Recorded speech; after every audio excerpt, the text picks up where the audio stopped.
Viewers welcome back on programme. So viewers annual section में पहुंच चुके हैं। इस ਵਿੱਚ ਆਪਾਂ ਗੱਲਬਾਤ ਕਰਨ ਜਾ ਰਹੇ ਹਾਂ ਕਿ ਮੀਡੀਆ ਰਿਪੋਰਟਾਂ ਅਨੁਸਾਰ ਯੂਪੀ ਦੇ ਲਖੀਮਪੁਰ ਖੀਰੀ ਇਲਾਕੇ ਵਿੱਚ ਦੋ ਗਰੀਬ ਦਲਿਤ ਭੈਣਾਂ ਦੀਆਂ ਜਿਹੜੀਆਂ ਮਾਈਨਰ ਸਨ ਉਹਨਾਂ ਨੂੰ ਅਗਵਾ ਕਰਕੇ ਉਹਨਾਂ ਨਾਲ ਜਬਰ ਜਨਾਹ ਕਰਨ ਤੋਂ ਬਾਅਦ ਉਹਨਾਂ ਦਾ ਕਤਲ ਕਰ ਦਿੱਤਾ ਗਿਆ ਹੈ।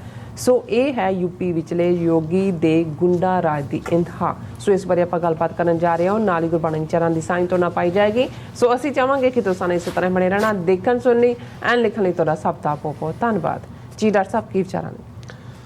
देखो ਜਦੋਂ ਇਹ ਲਫ਼ਜ਼ ਯੂਪੀ ਔਰ ਯੂਪੀ 'ਚ ਵੀ ਖਾਸ ਤੌਰ 'ਤੇ ਲਖੀਮਪੁਰ ਖੀਰੀ ਆਉਂਦਾ ਤੇ ਸਾਡੀਆਂ ਨਜ਼ਰਾਂ ਦੇ ਸਾਹਮਣੇ ਉਹੀ ਟੈਣੀ ਜਿਸ ਨੇ ਗੱਡੀ ਨੂੰ ਵੈਪਨ ਦੇ ਤੌਰ ਤੇ ਇਸਤੇਮਾਲ ਕੀਤਾ ਜੀ। 5 ਕਿਸਾਨਾਂ ਨੂੰ ਜਿਨ੍ਹਾਂ ਦੇ ਵਿੱਚ ਇੱਕ ਪੱਤਰਕਾਰ ਸੀ, 4 ਕਿਸਾਨ, ਕਿਵੇਂ ਕਿਸਾਨ ਲਹਿਰ ਦੇ ਚਲਦੇ ਆ ਗੱਡੀ ਦੇ ਥੱਲੇ ਰੋਂਦੇ ਆ।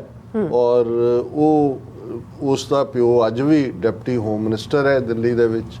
ਔਰ ਬਾਅਦ ਦੇ ਵਿੱਚ ਉਸੇ ਹੀ ਗੁੰਡਾ ਟੱਬਰ ਦਾ ਜਿਹੜਾ ਇਹ ਸਾਰਾ ਗੜ੍ਹ ਹੈ ਲਖੀਮਪੁਰ ਖੀਰੀ, ਯੂਪੀ ਦੀਆਂ ਅਸੈਂਬਲੀ ਚੋਣਾਂ ਦੇ ਵਿੱਚ ਸਾਰੀਆਂ ਹੀ ਸੀਟਾਂ ਇਸ ਰੀਜਨ ਦੀਆਂ ਬੀਜੇਪੀ ਨੇ ਲਈਆਂ। ਸੋ ਉੱਥੇ ਕੋਈ ਫਰਕ ਨਹੀਂ ਪੈਂਦਾ ਕੌਣ ਕਿੰਨਾ ਵੱਡਾ ਗੁੰਡਾ ਹੈ। ਔਰ ਇਹ ਗੁੰਡਿਆਂ ਦਾ ਜਦੋਂ ਰਾਜ ਹੁੰਦਾ ਹੈ ਤੇ ਲੋਕ ਡਰਦੇ ਗੁੰਡਿਆਂ ਦੇ ਮਗਰ ਹੀ ਜਾਂਦੇ ਨੇ। ਔਰ ਅੱਜ ਜਿਹੜੀ ਖਬਰ ਜਿਉਂ ਹੀ ਮੈਂ ਅੰਦਰ ਆ ਰਿਹਾ ਸੀ ਸਟੂਡੀਓ ਦੇ ਵਿੱਚ, ਇਹ ਉਸੇ ਹੀ ਲਖੀਮਪੁਰ ਖੀਰੀ ਦੇਖ ਕੇ ਮੇਰਾ ਮੱਥਾ ਠਣਕਿਆ। ਔਰ ਇਹ ਖਬਰ ਹੈ 2 ਮਾਈਨਰ ਦਲਿਤ ਸਿਸਟਰਸ ਫਾਊਂਡ ਡੈਡ ਇਨ ਯੂਪੀਜ਼ ਲਖੀਮਪੁਰ ਖੀਰੀ। ਔਰ ਇਹ ਜਿਹੜਾ ਹੈ ਸਟਾਫ ਰਿਪੋਰਟਰ ਦੀ ਜਿਹੜੀ ਖਬਰ ਹੈ ਦਾ ਹਿੰਦੂ ਦੀ ਕਿ ਭਾਈ ਇਹ 2 ਦਲਿਤ ਬੱਚੀਆਂ ਜਿਨ੍ਹਾਂ ਦੀ ਉਮਰ 15 ਤੇ 17 ਸਾਲ ਸੀ, ਉਹਨਾਂ ਨੂੰ ਨੇੜੇ ਦੇ ਪਿੰਡ ਦੇ 3 ਜਿਹੜੇ ਉੱਚੀ ਜਾਤ ਦੇ ਨੌਜਵਾਨ ਸੀ ਉਹਨਾਂ ਨੇ ਘਰੋਂ ਕਿਡਨੈਪ ਕੀਤਾ, ਉਹਨਾਂ ਨੂੰ ਰੇਪ ਕੀਤਾ ਔਰ ਬਾਅਦ ਦੇ ਵਿੱਚ ਉਹਨਾਂ ਦੀਆਂ ਲਾਸ਼ਾਂ ਜਿਹੜੀਆਂ ਨੇ ਉਹ ਦਰਖਤ ਦੇ ਉੱਤੇ ਲਟਕਦੀਆਂ ਮਿਲੀਆਂ।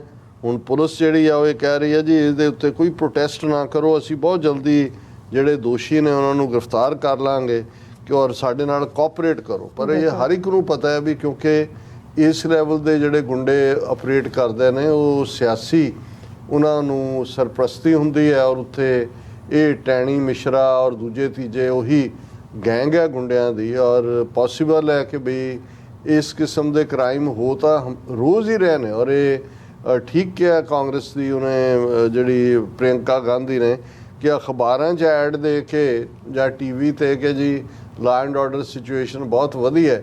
ਹੁਣ ਇਹ ਸਾਰੀਆਂ ਘਟਨਾਵਾਂ ਉਸ ਬੈਲਟ 'ਚ ਹੋ ਰਹੀਆਂ ਕਿਉਂਕਿ ਉਹਦੇ ਰਿਪੋਰਟਿੰਗ ਹੋ ਰਹੀ ਹੈ ਥੋੜ੍ਹੀ ਬਹੁਤ। ਅਦਰਵਾਈਜ਼ ਇਸ ਵੇਲੇ ਸਾਰਾ ਹੀ ਯੂਪੀ ਗੁੰਡਾ ਰਾਜ ਬਣਿਆ ਹੋਇਆ ਕਿਉਂਕਿ ਯੋਗੀ ਦੇ ਥੱਲੇ ਹਿੰਦੂ ਤਵੀਆਂ ਦੇ ਥੱਲੇ ਉਹਨਾਂ ਨੂੰ ਖੋਲ੍ਹੇ ਔਰ ਉਹਦੇ 'ਚ ਮੈਕਸਿਮਮ ਟਾਰਗੇਟ ਜਿਹੜੇ ਨੇ ਜਾਂ ਦਲਿਤ ਪਰਿਵਾਰ ਬਣ ਰਹੇ ਨੇ ਜਾਂ ਮੁਸਲਮਾਨ ਪਰਿਵਾਰ, ਉਹਨਾਂ ਦੀ ਕੋਈ ਸੁਣਵਾਈ ਨਹੀਂ ਹੈ।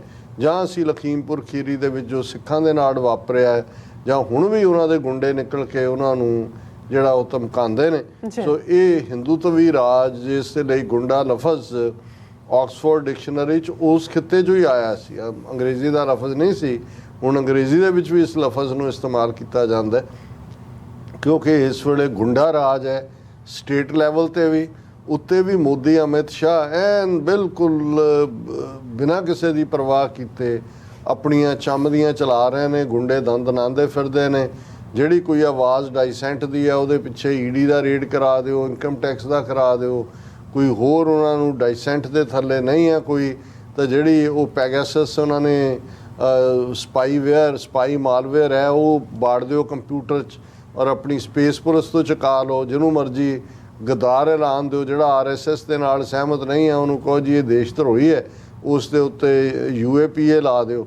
ਸੋ ਇਹ ਸਾਰਾ ਅਸੀਂ ਜਿਹੜਾ 4 ਚੁਫੇਰੇ ਦੇਖ ਰਹੇ ਹਾਂ। ਔਰ ਕਲੋਜ਼ਿੰਗ 'ਚ ਅਸੀਂ ਅੱਜ ਦਾ ਵਿਚਾਰ ਜਿਹੜਾ ਡਿਸਕਸ ਕਰਦੇ ਹਾਂ ਸ੍ਰੀ ਰਾਗ ਦੇ ਵਿੱਚ ਗੁਰੂ ਨਾਨਕ ਸਾਹਿਬ ਦਾ ਸ਼ਬਦ ਹੈ, ਰੇ ਮਨ ਐਸੀ ਹਰਸਿਓ ਪ੍ਰੀਤ ਕਰ ਜੈਸੀ ਜਲ ਕਮਲੇ ਲਹਿਰੀ ਨਾਲ ਪਛਾੜੀ ਹੈ ਭੀ ਵਿਗਸੈ ਅਸਨੇ ਜਲ ਮੈਂ ਜੀ ਉਪਾਏ ਕੇ ਬਿਨ ਜਲ ਮਰਨ ਤਿਨਹਿ ਮਨ ਰੇ ਕਿਉਂ ਛੂਟੇ ਬਿਨ ਪਿਆਰ ਗੁਰਮੁਖ ਅੰਤਰ ਰਵ ਰਿਹਾ ਬਖਸ਼ੇ ਭਗਤ ਭੰਡਾਰ ਰਹਾਉ। ਰਹਾਉ ਦੀ ਤੁਕ ਕੇਂਦਰੀ ਨੁਕਤਾ ਹੈ ਕਿ ਹੇ ਮੇਰੇ ਮਨ ਉਸ ਵਾਹਿਗੁਰੂ ਦਾ ਪਿਆਰ ਆਪਣੇ ਅੰਦਰ ਪੈਦਾ ਕੀਤੇ ਬਿਨਾਂ ਤੂੰ ਮਾਇਆ ਦੀ ਜਕੜ ਤੋਂ ਕਿਵੇਂ ਬਚ ਸਕਦਾ ਹੈ, ਕਿਵੇਂ ਛੁੱਟ ਸਕਦਾ ਹੈ। ਮਨ ਰੇ ਕਿਉਂ ਛੁਟੈ ਬਿਨ ਪਿਆਰ, ਗੁਰਮੁਖ ਅੰਤਰ ਰਵ ਰਿਹਾ।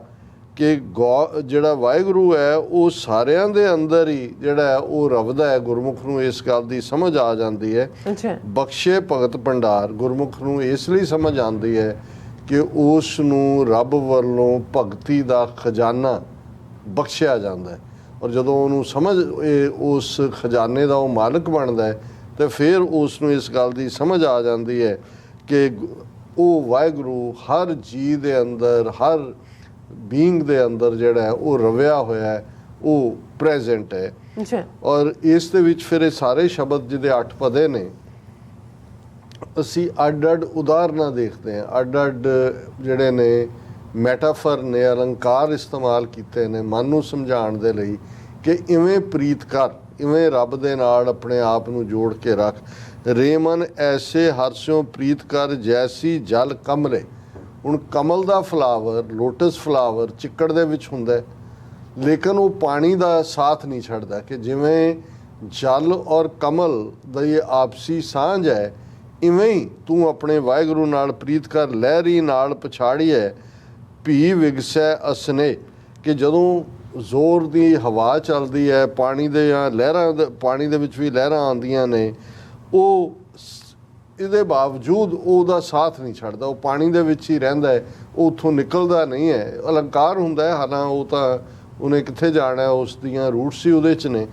ਹੁਣ ਦੂਸਰਾ ਜਿਹੜਾ ਉਦਾਹਰਣ ਦਿੱਤੀ ਗੁਰੂ ਸਾਹਿਬ ਨੇ, ਜਲ ਮੈਂ ਜੀਉ ਪਾਏ ਕਿ ਬਿਨ ਜਲ ਮਰਨ ਤਿਨੇ। ਕਿ ਵੀ ਜਲ ਦੇ ਵਿੱਚ ਜਿਹੜੇ ਉਪਜੇ ਹੋਏ ਜੀਵ ਨੇ, ਉਹਨਾਂ ਨੂੰ ਇਸ ਗੱਲ ਦੀ ਸਮਝ ਹੈ ਕਿ ਸਾਡੀ ਜ਼ਿੰਦਗੀ ਇਹਦੇ ਨਾਲ ਹੀ ਹੈ। ਜੇ ਅਸੀਂ ਇਸ 'ਚੋਂ ਨਿਕਲ ਗਏ, ਜਿਵੇਂ ਮੱਛੀ ਦਾ ਹੁੰਦਾ ਹੈ, ਕਮਲ ਦਾ, ਜੇ ਉਹ ਨਿਕਲ ਗਿਆ ਤਾਂ ਫਿਰ ਮਰਨਾ ਹੈ। ਔਰ ਇਸੇ ਤਰ੍ਹਾਂ ਰੱਬ ਦੇ ਬੰਦੇ ਸਮਝਦੇ ਨੇ ਕਿ ਆਖਾਂ ਜੀਵਾਂ ਵਿਸਰੈ ਮਰ ਜਾਉ। ਕਿ ਜੇ ਸਾਡੀ ਜ਼ਿੰਦਗੀ ਹੈ ਤੇ ਰੱਬ ਦੇ ਨਾਲ ਜੁੜ ਕੇ ਹੀ ਹੈ। ਰੇ ਮਨ ਐਸੇ ਹਰਸਿਓ ਪ੍ਰੀਤ ਕਰ, ਜੈਸੇ ਮਛਲੀ ਨੀਰ। ਜਿਉਂ ਅਧਿਕੋ ਤਿਉਂ ਸੁਖ ਕਣੋ, ਮਨ ਤਨ ਸ਼ਾਂਤ ਸਰੀਰ। ਬਿਨ ਜਲ ਘੜੀ ਨਾ ਜੀਵਈ, ਪ੍ਰਭ ਜਾਣੈ ਅਬ ਪੀਰ। ਮੱਛੀ ਦੀ ਦੂਸਰੀ ਉਦਾਹਰਣ ਹੈ।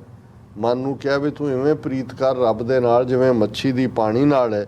ਕਿਉਂ ਜਿਉਂ-ਜਿਉਂ ਪਾਣੀ ਵੱਧਦਾ ਹੈ ਤਿਉਂ-ਤਿਉਂ ਮੱਛੀ ਖੁਸ਼ ਹੁੰਦੀ ਹੈ, ਸੁੱਖ ਪਾਉਂਦੀ ਹੈ, ਔਰ ਉਸ ਦਾ ਮਨ ਤੇ ਤਨ ਜਿਹੜਾ ਉਹ ਠੰਡਾ ਹੁੰਦਾ।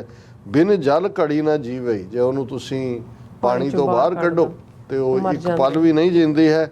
ਪ੍ਰਭ ਜਾਣੈ ਆ ਪੀਰ। ਹੁਣ ਉਹ ਜਦੋਂ ਬਾਹਰ ਨਿਕਲਦੀ ਹੈ ਤੇ ਫਿਰ ਇਵੇਂ ਹੀ ਸਮਝੋ ਕਿ ਸਿਰਫ ਰੱਬ ਹੀ ਉਹਦੇ ਮਨ ਦੀ ਪੀੜ ਨੂੰ ਜਾਣਦਾ ਹੈ, ਕਿਉਂਕਿ ਉਹ ਪਾਣੀ ਦੇ ਨਾਲ ਹੀ ਅਭੇਦ ਹੋਈ ਹੈ, ਉਸ ਦੇ ਨਾਲ ਉਸ ਦੀ ਪ੍ਰੀਤ ਹੈ। ਰੇ ਮਨ ਐਸੀ ਹਰਸਿਓ ਪ੍ਰੀਤ ਕਰ, ਜੈਸੇ ਚਾਤਰਿਕ ਮੋਹ।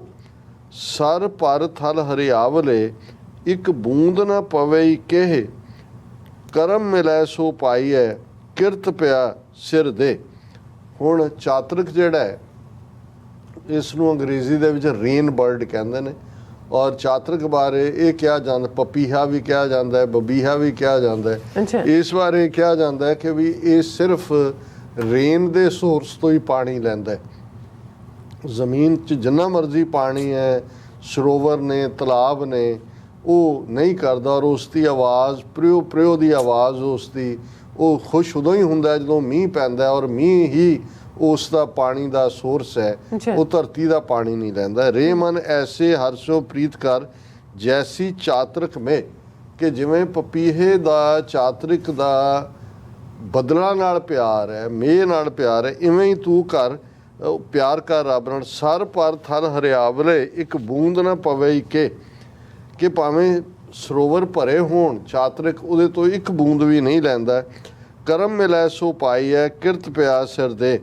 ਕਿ ਉਹਨੂੰ ਇਸ ਗੱਲ ਦਾ ਵਿਸ਼ਵਾਸ ਹੈ ਕਿ ਅਲਟੀਮੇਟਲੀ ਮੇਰੇ ਤੇ ਬਖਸ਼ਿਸ਼ ਹੋਏਗੀ, ਮੈਂ ਉਸ ਰੇਨ ਵਾਟਰ ਨੂੰ ਲਵਾਂਗਾ। ਔਰ ਉਹ ਆਪਣੀ ਕੁਰਬਾਨੀ ਕਰਨ ਲਈ ਤਿਆਰ ਰਹਿੰਦਾ ਹੈ। ਉਹ ਪਿਆਸਾ ਰਹਿ ਲੈਂਦਾ ਹੈ, ਲੇਕਿਨ ਆਪਣੇ ਸਾਧਨ ਦੇ ਉੱਤੇ ਹੀ ਡਿਪੈਂਡ ਕਰਦਾ ਹੈ, ਜਿਹੜਾ ਕਿ ਰੇਨ ਹੈ, ਰੇਨ ਵਾਟਰ ਹੈ। ਅੱਛਾ। ਆਪੇ ਮੇਲ ਵਿਛੁੰਨਿਆ, ਸੱਚ ਵਡਿਆਈ ਦੇ। रे मन ऐसे हर्ष्यों प्रीत कर जैसे, और ये पहले का ही है, रे मन ऐसे हर्ष्यों प्रीत कर जैसी जल दुध होए, आवटन आपे खपै, दुध को खपण ना दे, आपे मेल विछुनिया सच वड्याई दे। हुण दुध ते पानी दी प्रीत है कि पानी दुध दे विच आ जांदा है, दुध ਉਹਨੂੰ ਆਪਣਾ ਹਿੱਸਾ ਬਣਾ ਲੈਂਦਾ ਹੈ। ਉਹਨੂੰ ਕਿਹਾ ਪਰ ਜਦੋਂ ਅੱਗ ਬਲਦੀ ਹੈ ਤੇ ਉਦੋਂ ਪਾਣੀ ਆਪਣੇ ਤੇ ਉਸ ਅੱਗ ਨੂੰ ਲੈਂਦਾ ਹੈ, ਕਿਉਂਕਿ ਪਾਣੀ ਸਭ ਉੜਦਾ ਉਹਦੇ ਚੋਂ, ਔਰ ਉਹ ਆਪਣੀ ਪ੍ਰੀਤ ਨਿਭਾਉਂਦਾ ਹੈ, ਔਰ ਦੁੱਧ ਉਹਨੂੰ ਕਬੂਲ ਕਰਦਾ ਹੈ, ਉਹ ਦੁੱਧ ਦੇ ਲਈ ਆਪਣਾ ਆਪਾ ਕੁਰਬਾਨ ਕਰਦਾ। ਰੇ ਮਨ ਐਸੇ ਹਰਸ਼ੋਂ ਪ੍ਰੀਤ ਕਰ ਜੈਸੀ ਜਲ ਦੁੱਧ ਹੋਏ, ਜਿਵੇਂ ਪਾਣੀ ਤੇ ਦੁੱਧ ਦੀ ਪ੍ਰੀਤ ਹੈ। ਆਵਟਨ ਆਪੇ ਖਵੇ, ਜਦੋਂ ਉਪਾਲਾ ਆਉਂਦਾ ਹੈ ਪਾਣੀ ਆਪਣੇ ਤੇ ਲੈਂਦਾ, ਦੁੱਧ ਕੋ ਖਪਣ ਨਾ ਦੇ, ਦੁੱਧ ਨੂੰ ਉਹ ਨਹੀਂ ਜਾਣ ਦਿੰਦਾ ਕਿਤੇ। ਆਪੇ ਮੇਲ ਵਿਛੁੰਨਿਆ ਸੱਚ ਵਡਿਆਈ ਦੇ, ਵਾਹਿਗੁਰੂ ਆਪ ਹੀ ਵਿਛੋੜਦਾ, ਆਪ ਹੀ ਮਿਲਾਉਂਦਾ ਹੈ ਤੇ ਮੇਲ ਦੀ ਵਡਿਆਈ ਦਿੰਦਾ। ਰੇ ਮਨ ਐਸੇ ਹਰਸ਼ੋਂ ਪ੍ਰੀਤ ਕਰ ਜੈਸੇ ਚੱਕਵੀ ਸੂਰ, ਖਿਨ ਪਲ ਨੀਂਦ ਨਾ ਸੋਵੇ, ਜਾਣੈ ਦੂਰ ਹਜ਼ੂਰ, ਮਨਮੁਖ ਸੋਝੀ ਨਾ ਪਵੈ, ਗੁਰਮੁਖ ਸਦਾ ਹਜ਼ੂਰ। ਹੁਣ ਚੱਕਵੀ, ਇਸ ਬਾਰੇ ਵੀ ਕਿਹਾ ਜਾਂਦਾ ਹੈ ਕਿ ਚੱਕਵੀ ਦੀ ਸੂਰਜ ਦੇ ਨਾਲ ਪ੍ਰੀਤ ਹੁੰਦੀ ਹੈ, ਕਿ ਜਿਉਂ ਸੂਰਜ ਚੜ੍ਹਦਾ ਹੈ ਚੱਕਵੀ ਜਿਹੜੀ ਹੈ ਉਹ ਖਿੜਦੀ ਹੈ, ਔਰ ਜਿਉਂ ਹੀ ਜਿਹੜੀ ਹੈ ਸੂਰਜ ਚਲਾ ਜਾਂਦਾ ਹੈ ਉਹ ਜਿਹੜੀ ਹੈ ਉਹ ਦੂਰ ਹੋ ਜਾਂਦੀ ਹੈ ਸੂਰਜ ਤੋਂ, ਔਰ ਉਸ ਦੇ ਵਿਰਾਗ 'ਚ ਰਹਿੰਦੀ ਹੈ। ਸੋ ਭਾਈ ਜਿਵੇਂ ਚੱਕਵੀ ਦਾ ਸੂਰਜ ਨਾਲ ਮੋਹ ਹੈ, ਇਵੇਂ ਤੂੰ ਜਾਣ ਖਿਨ ਪਲ ਨੀਂਦ ਨਾ ਸੋਵੇ, ਜਾਣੈ ਦੂਰ। ਰਾਤ ਜਦੋਂ ਪੈਂਦੀ ਹੈ ਤੇ ਉਹ ਬਿਲਕੁਲ ਬੇਚੈਨ ਰਹਿੰਦੀ ਹੈ ਕਿ ਕਿਹੜੇ ਵੇਲੇ ਸੂਰਜ ਚੜ੍ਹੇ ਤੇ ਉਹ ਆਪਣੇ ਚਾਅ ਦੇ ਵਿੱਚ ਆਏ। ਮਨਮੁਖ ਸੋਝੀ ਨਾ ਪਵੈ, ਗੁਰਮੁਖ ਸਦਾ ਹਜ਼ੂਰ। ਇਹ ਸਾਰੀਆਂ ਉਦਾਹਰਨਾਂ ਦੇ ਕੇ ਗੁਰੂ ਸਾਹਿਬ ਨੇ ਯਾਦ ਦਹਾਨੀ ਕਰਵਾਈ ਕਿ ਮਨਮੁਖ ਨੂੰ ਇਸ ਗੱਲ ਦੀ ਸੋਝੀ ਨਹੀਂ ਪੈਂਦੀ, ਉਹ ਰੱਬ ਨੂੰ ਦੂਰ ਸਮਝਦਾ ਹੈ। ਪਰ ਜਿਹੜੇ ਰੱਬ ਦੇ ਪਿਆਰੇ ਨੇ ਉਹ ਚੱਕਵੀ ਸੂਰ ਵਾਂਗ, ਪਾਣੀ ਦੁੱਧ ਵਾਂਗ, ਮੱਛੀ ਜਲ ਵਾਂਗ, ਕਮਲ ਤੇ ਪਾਣੀ ਵਾਂਗ ਉਸ ਪ੍ਰੀਤ ਨੂੰ ਨਿਭਾਉਂਦੇ ਨੇ। ਮਨਮੁਖ ਗਣਤ ਗਣਾਵਨੀ, ਕਰਤਾ ਕਰੇ ਸੋ ਹੋਏ, ਤਾਂ ਕੀ ਕੀਮਤ ਨਾ ਪਵੈ, ਜੇ ਲੋਚੈ ਸਭ ਕੋਏ, ਗੁਰਮਤ ਹੋਏ ਤਾਂ ਪਾਈ ਹੈ, ਸੱਚ ਮਿਲੈ ਸੁਖ ਹੋਏ। ਕਿ ਮਨਮੁਖ ਜਿਹੜਾ ਹੈ ਉਹ ਗਿਣਤੀਆਂ ਦੇ ਵਿੱਚ ਪਿਆ ਰਹਿੰਦਾ ਹੈ, ਉਸ ਨੂੰ ਵਾਹਿਗੁਰੂ ਦੀ ਕੋਈ ਕੀਮਤ ਨਹੀਂ ਹੈ, ਔਰ ਜੇ ਉਹਦੇ ਅੰਦਰ ਗੁਰਮਤ ਹੋਏ ਤਾਂ ਹੀ ਉਹ ਇਸ ਸਮਝ ਨੂੰ ਸਮਝ ਸਕਦਾ ਹੈ ਤੇ ਸੱਚ ਦੇ ਨਾਲ ਮਿਲ ਕੇ ਹੀ ਸੁਖ ਦੀ ਪ੍ਰਾਪਤੀ ਹੋ ਸਕਦੀ ਹੈ। ਸੱਚਾ ਨੇਹੋ ਨਾ ਟੁੱਟੇ, ਜੇ ਸਤਿਗੁਰ ਭੇਟੇ ਸੋਏ, ਗਿਆਨ ਪਦਾਰਥ ਪਾਈਐ, ਤ੍ਰਿਭਵਨ ਸੋਝੀ ਹੋਏ, ਨਿਰਮਲ ਨਾਮ ਨਾ ਵਿਸਰੈ, ਵੀਸਰੈ ਜੇ ਗੁਣ ਕਾ ਗਾਹਕ ਹੋਏ। ਕਿ ਜਿਨ੍ਹਾਂ ਦੀ ਮੁਹੱਬਤ ਸੱਚੀ ਹੈ, ਸੱਚਾ ਨੇਹ ਹੈ, ਉਹ ਸਤਿਗੁਰੂ ਨੂੰ ਮਿਲਦੇ ਨੇ, ਗਿਆਨ ਦੇ ਪਦਾਰਥ ਨੂੰ ਪਾਉਂਦੇ ਨੇ, ਔਰ ਸਤਿਗੁਰੂ ਨਾਲ ਮਿਲ ਕੇ ਤਿੰਨਾਂ ਲੋਕਾਂ ਦੀ ਉਹਨਾਂ ਨੂੰ ਸੋਝੀ ਹੁੰਦੀ ਹੈ, ਉਹਨਾਂ ਦਾ ਮਨ ਨਿਰਮਲ ਹੁੰਦਾ ਹੈ, ਉਹਨਾਂ ਨੂੰ ਵਾਹਿਗੁਰੂ ਦਾ ਨਾਮ ਨਹੀਂ ਵਿਸਰਦਾ ਕਦੇ, ਉਹ ਅਸਲੀ ਗੁਣ ਦੇ ਗਾਹਕ ਨੇ। ਖੇਲ ਗਏ ਸੇ ਪੰਖਣੂ, ਜੋ ਚੁਗਦੇ ਸਰ ਤਾਲ, ਘੜੀ ਕੇ ਮੋਹਤ ਕੇ ਚੱਲਣਾ, ਖੇਲਣ ਅੱਜ ਕੇ ਕੱਲ, ਜਿਸ ਤੂੰ ਮੇਲੈ ਸੋ ਮਿਲੈ, ਜਾਏ ਸੱਚਾ ਪਿੜ ਮਲ।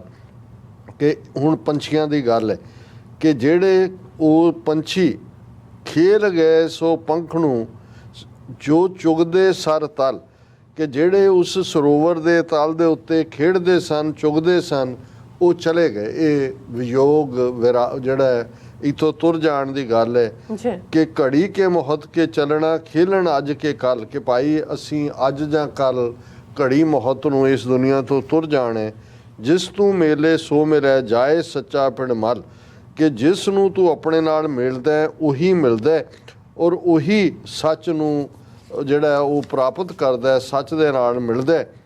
ਔਰ ਅਖੀਰ 'ਚ ਬਿਨ ਗੁਰ ਪ੍ਰੀਤ ਨਾ ਉਪਜੈ, ਹਉਮੈ ਮੈਲ ਨਾ ਜਾਏ, ਸੋਹੰਗ ਆਪ ਪਛਾਣੀ ਹੈ, ਸ਼ਬਦ ਭੇਦ ਪਤੀ ਆਏ, ਗੁਰਮੁਖ ਆਪ ਪਛਾਣੀ ਹੈ, ਅਵਰ ਕੇ ਕਰੇ ਕਰਾਏ। ਕਿ ਗੁਰੂ ਤੋਂ ਬਿਨਾਂ ਅੰਦਰ ਪ੍ਰੀਤ ਪੈਦਾ ਨਹੀਂ ਹੁੰਦੀ, ਹਉਮੈ ਦੀ ਮੈਲ ਨਹੀਂ ਜਾਂਦੀ। ਉਸ ਵਾਹਿਗੁਰੂ ਨੂੰ ਅਸੀਂ ਪਛਾਣ ਨਹੀਂ ਸਕਦੇ ਜਦੋਂ ਤੱਕ ਸ਼ਬਦ ਦੇ ਨਾਲ ਭੇਦੇ ਨਹੀਂ ਜਾਂਦੇ, ਸ਼ਬਦ ਸਾਡੇ ਅੰਦਰ ਨਹੀਂ ਪੁੱਟਦਾ। ਗੁਰਮੁਖ ਆਪਣੇ ਆਪ ਨੂੰ ਪਛਾਣਦਾ, ਔਰ ਉਹਨੂੰ ਇਹ ਸਮਝ ਆਉਂਦੀ ਹੈ ਕਿ ਸਭ ਕੁਝ ਕਰਨ ਕਰਾਉਣ ਵਾਲਾ ਵਾਹਿਗੁਰੂ ਹੈ, ਹੋਰ ਕੋਈ ਨਹੀਂ ਹੈ। ਮਿਲਿਆ ਕਾ ਕਿਆ ਮੇਲੀ ਹੈ, ਸ਼ਬਦ ਮਿਲੈ ਪਤੀ ਆਏ, ਮਨਮੁਖ ਸੋਝੀ ਨਾ ਪਵੈ, ਵਿਛੜ ਚੋਟਾਂ ਖਾਏ, ਨਾਨਕ ਦਰ ਕਰ ਏਕ ਹੈ, ਅਵਰ ਨਾ ਦੂਜੀ ਜਾਏ। ਕਿ ਜਿਹੜੇ ਉਸ ਵਾਹਿਗੁਰੂ ਦੇ ਨਾਲ ਮਿਲੇ ਹੋਏ ਨੇ, ਸ਼ਬਦ ਦੇ ਨਾਲ ਉਹ ਜੁੜ ਜਾਂਦੇ ਨੇ। ਮਨਮੁਖ ਨੂੰ ਕਦੇ ਇਸ ਦੀ ਸੋਝੀ ਨਹੀਂ ਪੈਂਦੀ। ਮਨਮੁਖ ਵਾਹਿਗੁਰੂ ਤੋਂ ਵਿਛੜ ਕੇ ਚੋਟਾਂ ਖਾਂਦੇ ਨੇ। ਤੇ ਗੁਰੂ ਨਾਨਕ ਸਾਹਿਬ ਫਰਮਾਉਂਦੇ ਨੇ, ਨਾਨਕ ਦਰ ਘਰ ਏਕ ਹੈ, ਕਿ ਉਹੀ ਇੱਕ ਉਸ ਵਾਹਿਗੁਰੂ ਦਾ ਘਰ ਹੈ, ਅਵਰ ਨਾ ਦੂਜੀ ਜਾਏ, ਹੋਰ ਕੋਈ ਦੂਜੀ ਥਾਂ ਨਹੀਂ ਹੈ। ਇਹ ਅੱਜ ਦਾ ਵਿਚਾਰ। ਜੀ ਡਾਕਟਰ ਸਾਹਿਬ, ਤੁਹਾਡਾ ਬਹੁਤ ਬਹੁਤ ਸ਼ੁਕਰੀਆ। ਤੁਸੀਂ ਅੱਜ ਦੇ ਐਮ ਇਸ਼ੂ ਤੇ ਅੱਜ ਦਾ ਵਿਚਾਰ ਸਾਡੇ ਦਰਸ਼ਕਾਂ ਨਾਲ ਸਾਂਝਾ ਕੀਤਾ। ਇਸ ਵਾਸਤੇ ਆਪਣੇ ਵਿਊਅਰਸ ਕੋਲ ਨੇ ਇਜਾਜ਼ਤ। ਵਿਊਅਰਸ, ਸਾਡੇ ਪ੍ਰੋਗਰਾਮ ਦਾ ਸਮਾਂ ਇੱਥੇ ਸਮਾਪਤ ਹੁੰਦਾ। ਤੁਸੀਂ ਆਪਣੀ ਰਾਏ ਤੇ ਸੁਝਾਅ ਸਾਨੂੰ ਭੇਜਣਾ ਭੁੱਲਣਾ ਸਾਡੇ ਇਸ ਪਤੇ ਤੇ sos@tv84.tv ਤੇ ਅਸੀਂ ਆਪਣਾ ਪ੍ਰੋਗਰਾਮ ਲੈ ਕੇ ਫਿਰ ਦੁਬਾਰਾ ਤੁਹਾਡੇ ਸਾਹਮਣੇ ਹੋਵਾਂਗੇ। ਤਦ ਤੱਕ ਲਈ ਮੈਨੂੰ ਤੇ ਆਪਣਾ ਸੁਣਾ ਗਿਆ ਦੋ ਦੇਖਦੇ ਰਹੋ TV84 ਬੁਲਾ ਦਿਓ ਫਤਿਹ। ਵਾਹਿਗੁਰੂ ਜੀ ਕਾ ਖਾਲਸਾ, ਵਾਹਿਗੁਰੂ ਜੀ ਕੀ ਫਤਿਹ। ਰੱਬ ਰਾਖਾ।